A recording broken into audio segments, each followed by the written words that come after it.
Let's move on. Get on the bus fast. Let's get out of here. What are you going to do? Recording in progress. Had a bunch of guys that, we got to have fun. And I told them, you got to take responsibility. I mean, we had a great practice and had a great shoot around. So I felt really good until I watched the game unfold. And I saw that they were beating us to every loose ball, every 50-50 rebound. No, 80-20 toward us. They still got the ball. They were 12 rebounds up on us at half. Well, what? You can't win that game. And so no assist. I mean, we ended up playing wasn't us, but you know what? This stuff happens. It happened to us last year. We got it going, and we went somewhere, I think South Carolina, and we were down 35. So this happens. They're not machines. They're not robots. And give Auburn credit. The way they played, we're a lane touch team. What was the lane touch team today?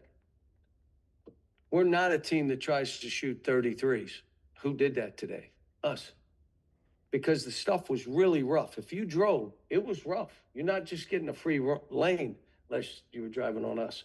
But like I said, I won't watch this tape. Not my team.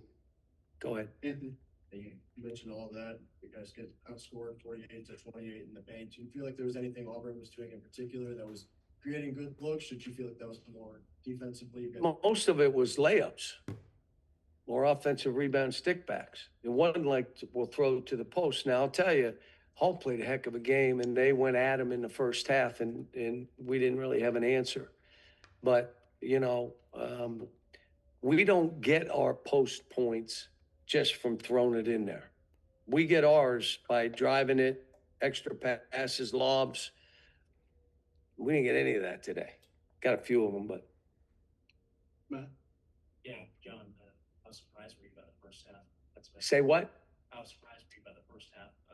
You're going to have to speak up. I can't hear you. Sorry. How surprised were you by the first half defensive effort?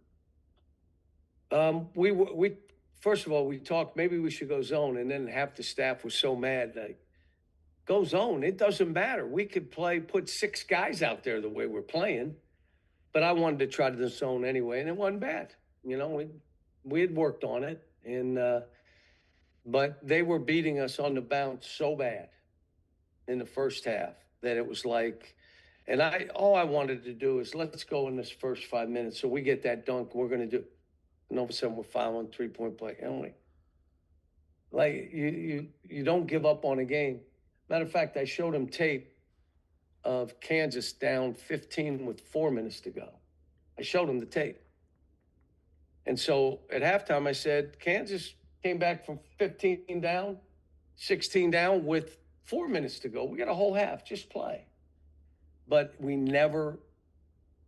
Auburn just kept coming, and we kept letting them come, so to speak. So it is what it is, guys. Yeah, Carter didn't play in the second half.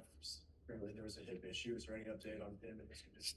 I think they told me hip pointer when they fell on him. I don't know if it was a play at half court where he got fouled, no call, or if it was one on the other side of the baseline. I don't know.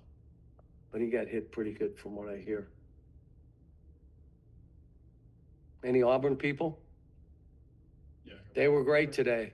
They were great. We've lost to 3 top 10 teams, and we had a chance to beat all 3. That's who we've lost to, top 10 teams. We had no chance today. No chance. And one of them was on the road. Did you see anything different from Auburn on defense than maybe what you'd seen on film from them, or was it just executing, what they've been trying to do all season? That's been more of a struggle for them this season, the defense. Yeah, they were, like I said, they played desperate today. And there are times, but they might not. But what they did, they're talented. They've been talented. They got what was the kid that walked in? What was his name? The big white kid. Jovic? Yeah, he killed us. He killed us. They just threw us around, and you're like, dude, throw him to the floor. Do something. Don't accept it. But you go up and down the lineup. They all played well. I don't think they had a guy play bad. Keyshawn Hall had 30 tonight and pretty much does it in every way. Where would you, or I guess, how would you describe his game just as a pure scorer for Keyshawn Hall? He's got a lot of ways to score.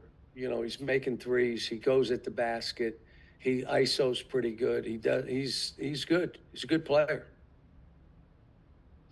Yeah, how did Auburn's physicality compare to the 6 ranked teams that you'd seen before this? They took it to us in every way. I mean, we fought those other teams and had a chance. For some reason, guys, I'm gonna say it again, they're not robots, they're not computers. They'll have games. Somebody's girlfriend may have been, I don't know. But something, that wasn't my team. Now, we could even say Auburn made us look that way. Yeah, we could. But I'm telling you, we played other teams that played hard and were desperate and did it, and we were desperate back and ended up winning games. So this was, they were good today. They were good. Give them credit. It's not like we are a bad team. We're a top 20 team who got spanked today. Coach, you've had plenty of really good matchups against Bruce Pearl. For a personal level, how different was it for you looking at the other sideline and seeing Steven instead of Bruce for the Auburn times? You won't believe this, but I don't look down at the other guy. But I would tell you that it's a great win for him. You know, he's following his dad, who did a heck of a job here, trying to get it going. This was a big time win for him. And I said, somebody asked me, I said, well, I hope they stink tonight, but I want him to do well because I got a son coaching too. Now, I want him to do well, just not against us. Now, he must have listened to me and said, yeah, well, how about we do it against you? Thanks, folks.